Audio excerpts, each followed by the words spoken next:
A glistening thread woven into the illustrious fabric of our cultural heritage is yoga. From times immemorial, the science of yoga was handed down from master to disciple. Yoga in the broadest sense is the science and art of higher life. It is the disciplining of all our powers, physical, mental, moral and spiritual, with a view to a richer and fuller life. Yoga is therefore fivefold: Hatha Yoga, Raja Yoga, Bhakti Yoga, Karma Yoga and Jnana Yoga, according to the power taken up for culture. Here, however, we begin with examples of Hatha Yoga. Originally, some of the secrets of yoga were inscribed on leaves of palm. But with the perfection of printing, a vast literature on yoga came into being, and even the other nations of the world betook freely through their own tongues of its deep wisdom. Unfortunately, though, many still exploit the fair name of yoga. Eating glass is spectacular, and because of its unusualness readily passes as yoga.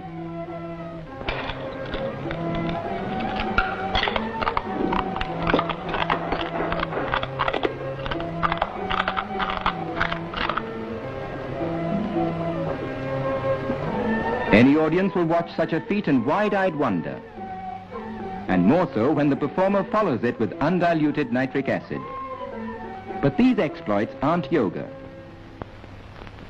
Here's a Swami who is always ready to serve suffering humanity. The secret lies in the talisman. Such earnest meditation means time, and time means money in any language, more so in this Swami's.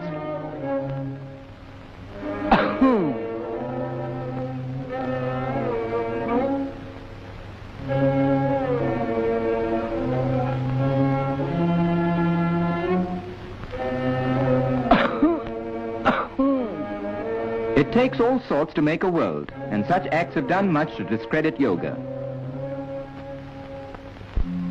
But the genuine followers of yoga are above such petty concepts, for there is no base materialism in yoga. It involves purification, concentration, control, dedication or sublimation of the respective power.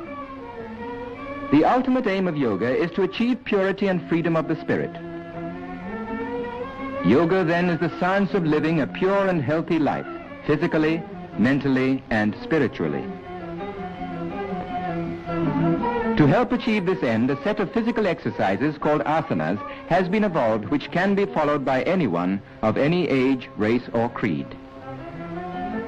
Yogic exercises can be practiced daily by every member of the family, for they serve as the foundation for good health. Practice the exercises in a clean and airy place.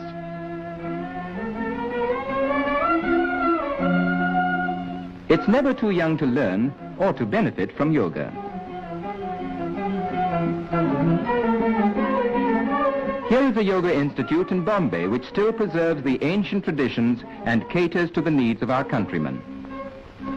For the cure of specific ailments, one should seek guidance from an expert who will first carry out a detailed medical examination. Yogic asanas are divided into two principal groups, meditative and cultural.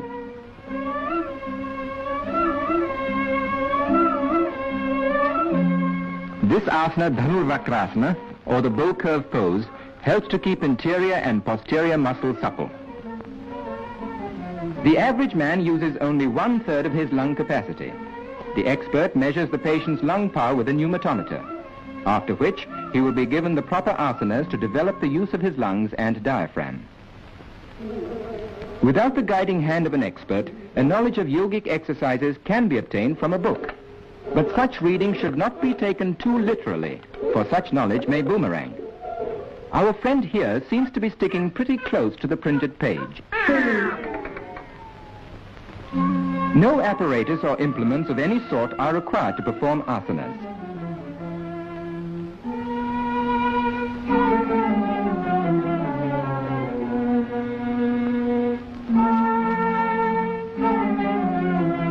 Unlike physical culture in the Western style, the accent on asanas is not to develop muscles for the sake of muscles alone.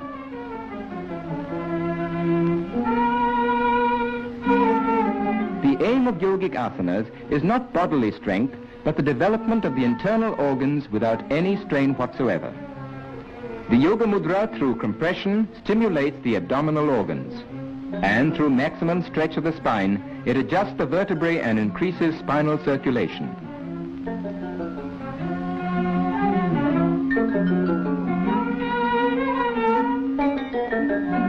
For promoting elasticity of the body, there is no better exercise than Paschimotthana, the posterior stretching pose. This asana, known as Sarvangasana, or the all-body pose, by rapid interchange of blood through gravity and replacement of the abdominal and pelvic organs, helps to combat gastric troubles and constipation. The novice can learn to adopt this position by degrees. If travel broadens one, this man must have been around the world. But the right asanas will take a lot off his mind and other places.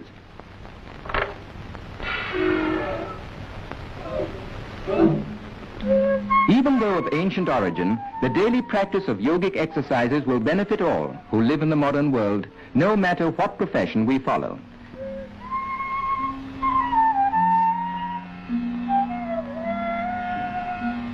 Our friend is still wrapped up in his book and in his asana.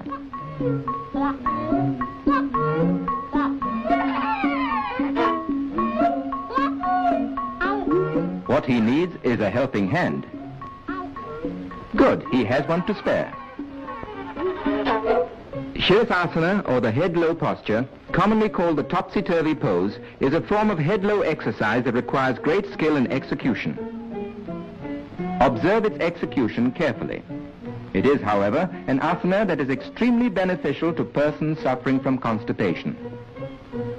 The Shirshasana must be practiced in moderation by stages, first a few seconds and then gradually increased to 5 minutes.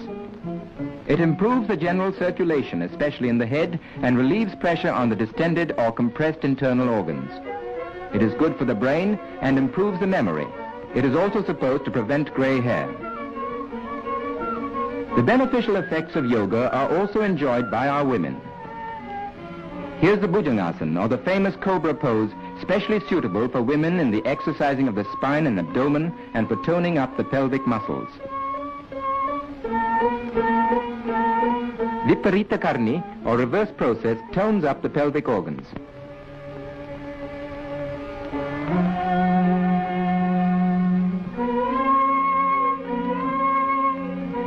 This exercise of Ardha Matsyendrasana is used as a lever for the lateral twists of the spine.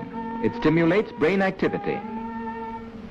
Such is the success of yoga in the West that a famous ballet school in Europe has adopted many of the asanas as a part of its curriculum.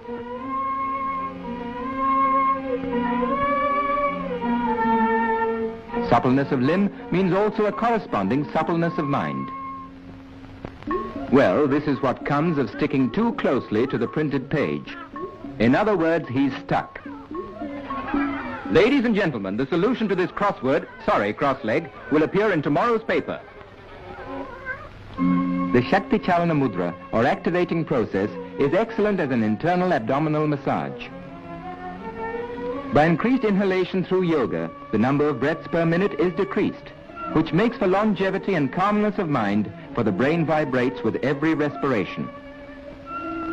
This is Bhastrika, or bellows breathing, which, by rapidly increasing the supply of oxygen, stimulates the respiratory tract and keeps it perfectly healthy. The aim of yoga is not only bodily strength, but health, stamina, and efficiency of mind, qualities that we all need at work or play in everyday life. Students of yoga attain these qualities no matter how old they are or what they do. With physical and mental good health thus acquired, man can, with further training in yoga, attain the sublimity and freedom of his soul. And when he finally becomes one with the infinite, he enters the realm of eternal peace, which is, and always will be, the supreme aim of man.